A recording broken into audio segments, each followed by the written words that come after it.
Hello there, my name is Luke and welcome to another Harriers Matchday vlog. Today is the final day of the league season. Matchday 42 out of 42. It's the 21st and final home match and it's against Bradford Park Avenue. The prime meeting between these two teams earlier in the season ended in a 3-1 Harriers victory. If we win, then we guarantee that we'll finish in second place, which will basically give us an advantage in the playoffs. We'll play the second leg of the playoff semi-finals at home. That will be next Sunday. And then also if we finish second, then the playoff final will definitely be at Aggborough. If we make it to the final, that is. Because we're obviously not guaranteed to make it there. It's still got a long way to go. So now let's have a look at the teams. So for today's starting 11, we have got Sam Hornby in goal. Tyrone Williams comes back in at right back with Lowe, Tunnicliffe and Francis Angle making up the rest of the defence. In midfield, we've got Crowsdale with Knight coming in for the injured James McQuilkin. It is only a knock for McQuilkin, so they're not risking him today. I don't believe it's a serious injury, so hopefully he'll be okay for the playoffs. Elton plays alongside Knight, two very creative players there.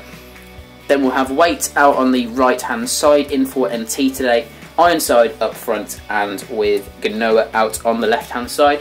There's a few changes in there. Knight, Waite in particular are the two changes. So hopefully it's still going to be good enough to beat Bradford Park Avenue. They're a team that haven't got anything to play for, but the players have still got contracts to play for next season. So it's not a case there's nothing in this game. There is still something for Bradford Park Avenue, but there's definitely more in it for us. So without any further ado, let's get up to Aggborough.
Player of the season, Jordan Tunnicliffe.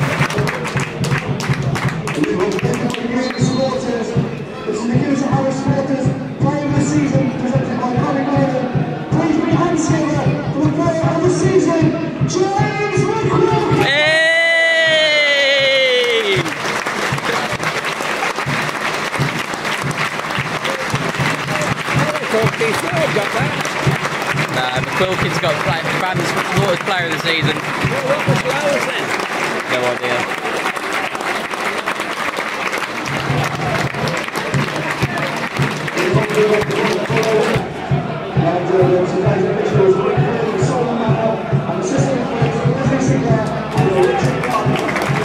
Go on, Harriers!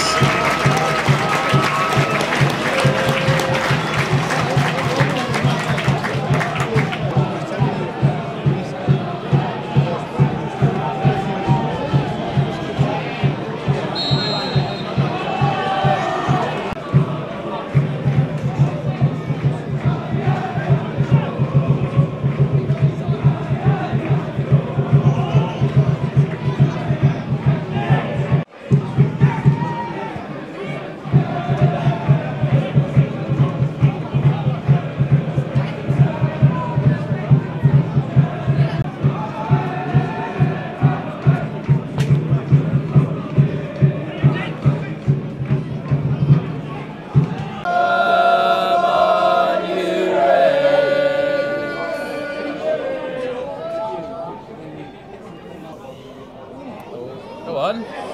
Oh, lucky. Get in. Great ball in.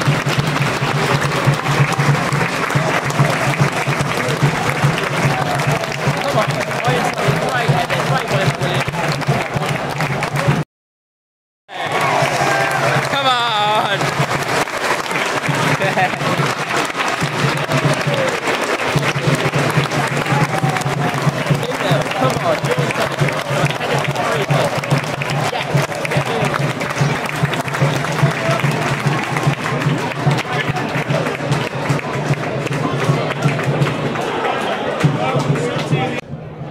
Oh! Just over from Ganoa. That's unlucky. Tight angle, but went for it.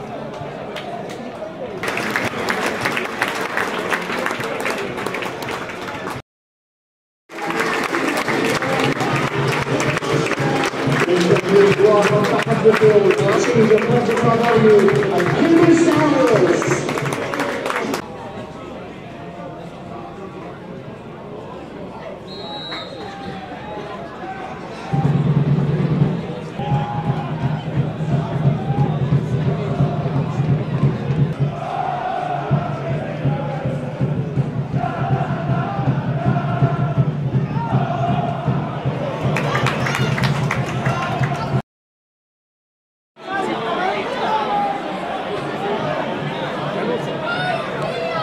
Penalty to Bradford Park Avenue, 66 minutes. Nothing's happened so far this half, but it's the first thing that's happened. Hopefully we can save it, but...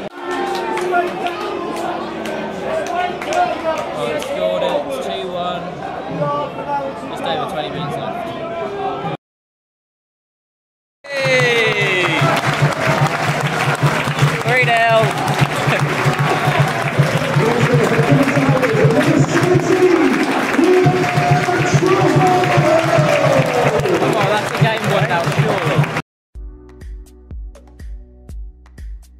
So I'm now back, and it ended with a 3-1 victory for Harriers. My phone battery did die near the end of the game. That's also why I didn't record a huge amount of footage from that game, because when I got to Agborough, the horrible situation occurred that I only had like 30% battery on my phone, so that was disappointing. So I couldn't get as much footage as I wanted to from the game.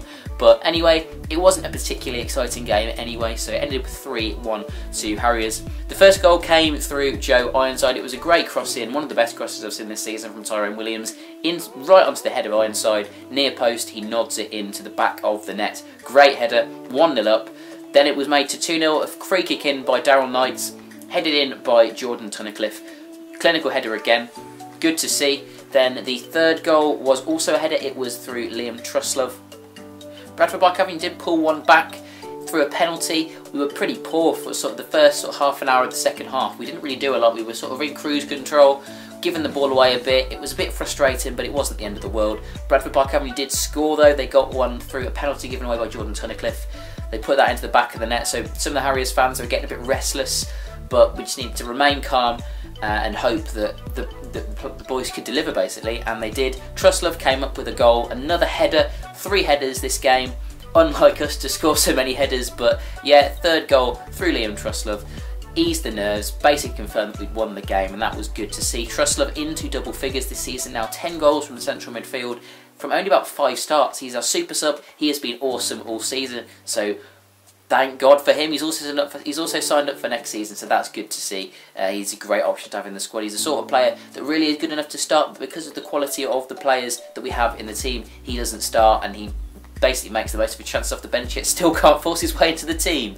As for the player rating today, I have given Sam Hornby an 8.5. He was excellent, made a lot of really good saves, very important. He's earned us a lot of points this season. I think this is one of those games as well. He's made a couple of really important saves, kept us in the game. Williams at right back, really good cross in for the first goal. Solid performance, not his best game ever, but also that cross was just brilliant. So that gives him a 7.5. Lowe and Tunnicliffe at the back, solid centre back partnership again today. So they both get 7s. Zane Francis Angle at left back as well at a 7. He did some good attacking play in the first half, particularly making some good runs inside the fullback, so that was good. But overall, had a reasonably quiet game, but didn't do anything wrong, so he gets a 7. Didn't do anything amazing either. Croasdale in midfield, a poor game by his standards, I would say.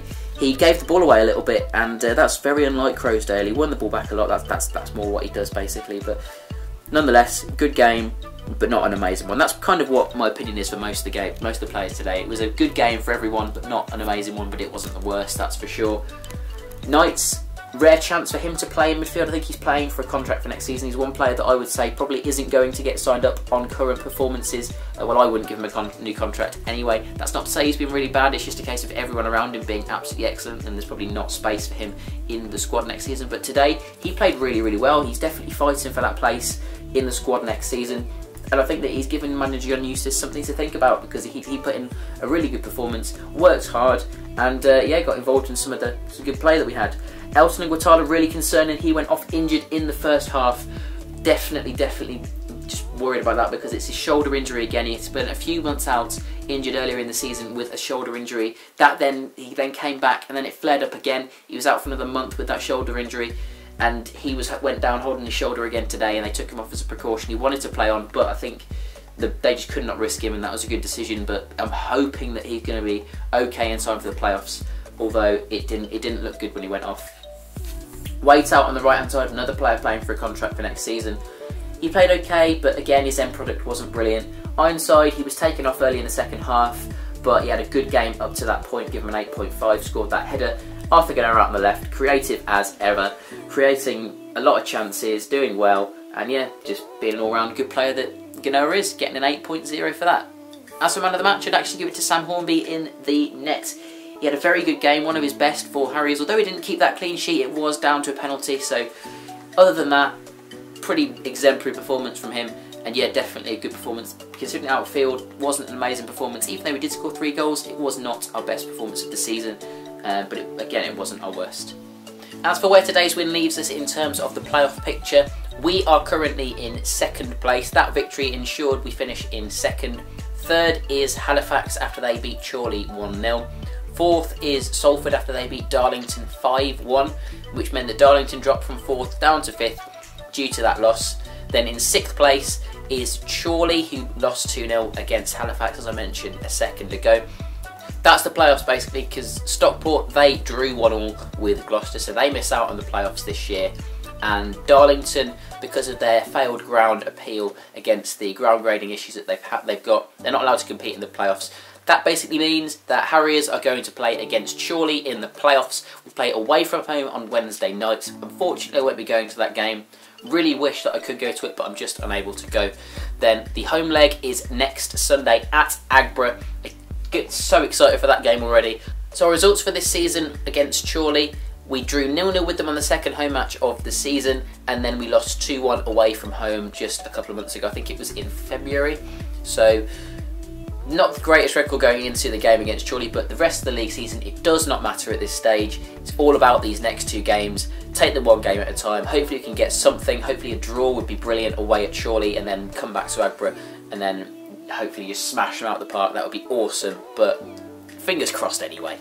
Anyway, that's it for this Matchday vlog. If you enjoyed it, then make sure that you click that like button and subscribe to stay up to date with Harriers going into the playoffs. I'll be back for my next Matchday vlog next Sunday. Harriers versus Chorley in the playoffs. I cannot wait. I hope that you can't wait either.